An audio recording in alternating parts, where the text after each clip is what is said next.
Hello दोस्तों, स्वागत है आप सभी का हमारी आज की इस कहानी में, जिसका नाम है बुद्धिमान शेर की कहानी। किसी समय की बात है, एक छोटे से गांव में एक बहुत ही बुद्धिमान शेर रहता था। उसका नाम विक्रम था। वह अपनी बुद्धिमत्ता के कारण गांव के लोगों के बीच मशहूर था। एक दिन वह अपने दोस्त गधे के साथ बात कर रहा था। विक्रम ने अपने दोस्त से कहा, हमें एक साथ काम करना चाहिए। हम एक तोते की मदद से बहुत धन कमा सकते हैं। गधे ने सोचा और फिर कहा, लेकिन कैसे? विक्रम ने कहा, आओ मैं तुम्हें बताता हूँ। विक्रम ने उन्हें एक योजना बताई कि कैसे वे एक साथ काम करके एक तोते की मदद से धन कमा सकते हैं। दोनों मिलकर तोते के पास गए और उससे यह कहा, हमें तुम्हारी मदद की ज़रूरत है। हम एक साथ काम करना चाहते हैं और धन कमाना चाहते हैं। तोते ने मुस्कुराते हुए कहा, ठीक है, मुझे भी तुम्हारी मदद करने में खुशी होगी। उन तीनों ने मिलकर एक योजना बनाई कि कैसे वे मिलकर धन कमा सकते हैं। वे एक नदी के पास गए और वहाँ एक मछली को देखा। विक्रम ने मछली को पकड़ा और उसे तोते को दिखाया। तोते ने मछली को देखा और कहा, इसकी आंखें बहुत ही खूबसूरत हैं। लोग इसे बहुत ही महंगा खरीदेंगे।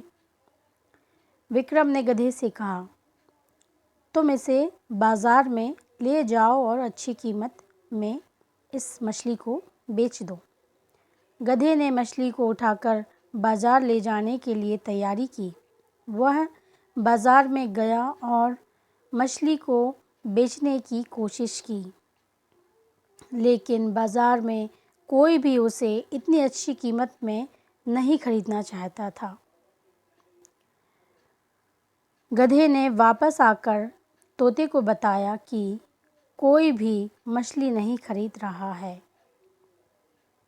विक्रम ने हंसते हुए कहा, चिंता मत करो, हम अब कुछ और तरीके आजमाएंगे। फिर वे एक चित्रकार के पास गए और उससे एक योजना बनाई कि कैसे वे एक साथ काम करके धन कमा सकते हैं। चित्रकार ने उन्हें एक खूबसूरत चित्र बनाने के लिए कहा और वादा किया कि वह इसे बेहतरीन कीमत में बेचेगा। विक्रम, गधा और चित्रकार मिलकर काम पर लग गए और वे एक खूबसूरत चित्र बनाने लगे। विक्रम ने चित्रकार के साथ मदद की, गधे ने रंग मिलाया और चित्रकार ने चित्र बनाया। इस तरह एक खूबसूरत चित्र बनकर तैयार हो गया। चित्र तैयार होने के बाद वे चित्रकार के साथ बाजार में चले गए।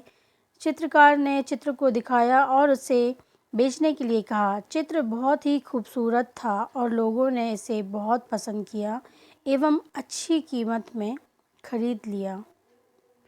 गधे और विक्रम बहुत खुश थे कि उनका पहला काम सफल हो गया।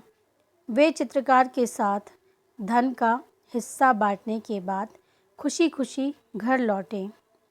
इसके बाद से तीनों मिलकर और भी अनेक काम करने लगे। वे एक साथ काम करके अधिक धन कमाने लगे। गांव के लोग उन्हें बहुत ही प्रशंसा करते थे और उन्हें बुद्धिमान कहकर सम्मानित करते थे। इस कहानी से हमें यह सीखने को मिलता है कि मिलकर काम करने से हम बहुत कुछ प्राप्त कर सकते हैं। एक अच्छी टीम बनाने से हमें समृद्धि मिलती है और हमें समस्याओं का समाधान करने की क्षमता मिलती है। इस कहानी से हमें यह सीखने को भी मिलता है कि हमें अपने दोस्तों और सहकर्मियों के साथ मिलकर काम करना चाहिए ताकि हम अपने लक्ष्य को प्राप्त कर सकें।